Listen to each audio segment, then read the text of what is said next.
How was school? Great. Yeah? Yeah. Learn anything new? I learned that people call me Shorty because I'm short. Really? Yeah. You're not really that short. Yeah, that's what I told them.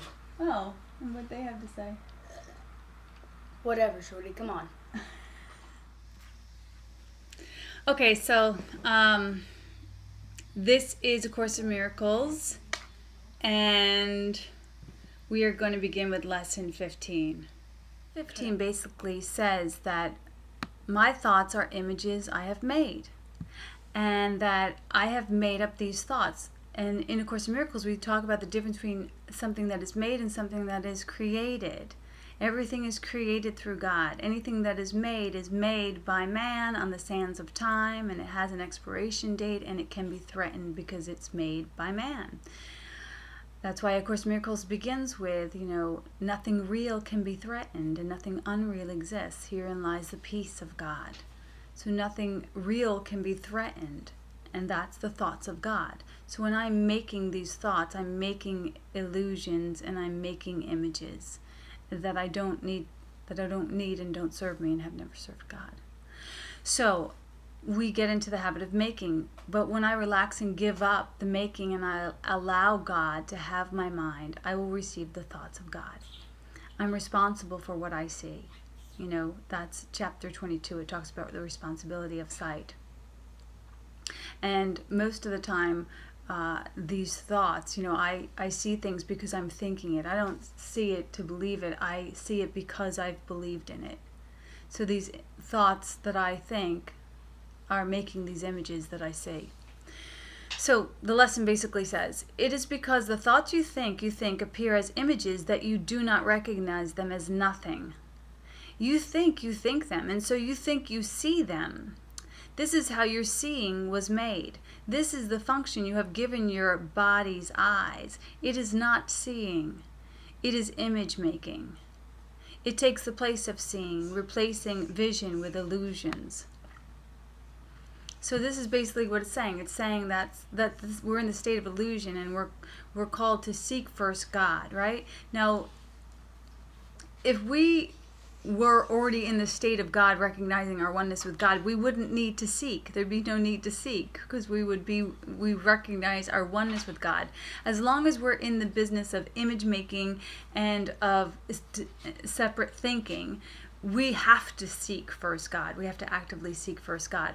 But many times, instead of seeking first God, we distract ourselves with the thoughts that we're thinking, the thoughts that we're making up. These are not the thoughts of God. They're the ones that we're making to distract ourselves from being one with God. So anyway, this introductory idea to the process of image making that you call seeing will not have much meaning for you. You will begin to understand it when you have seen little edges of light around the same familiar objects which you see now. This is the beginning of real vision. You can be certain that real vision will come quickly when this has occurred. As you go along, you may have many light episodes. They may take many different forms, some of them quite unexpected. Do not be afraid of them. They are signs that you are opening your eyes at last. They will not persist because they merely symbolize true perception, and they are not related to knowledge. These exercises will not reveal knowledge to you, but they will prepare the way to it. In practicing the idea for today, repeat it first to yourself, and then apply it to whatever you see around you, using its name and letting your eyes rest on it as you say, "This lamp is an image that I have made. This computer is an image that I have made. This game of apples to apples is an image that I have made. This other lamp is an image that I have made. This door is an image that I've made." So just use it, go around your experience. And yes, it sounds crazy that we're exercising in this way, that this exercise goes in this way, but it's just a stepping stone to get us into the unraveling of our thinking. And we need to do these little exercises so that we don't scare the ego and, have it close up even tighter. So, right, the ego is going to say, what the hell is this for? Like, why are we practicing this? But just practice.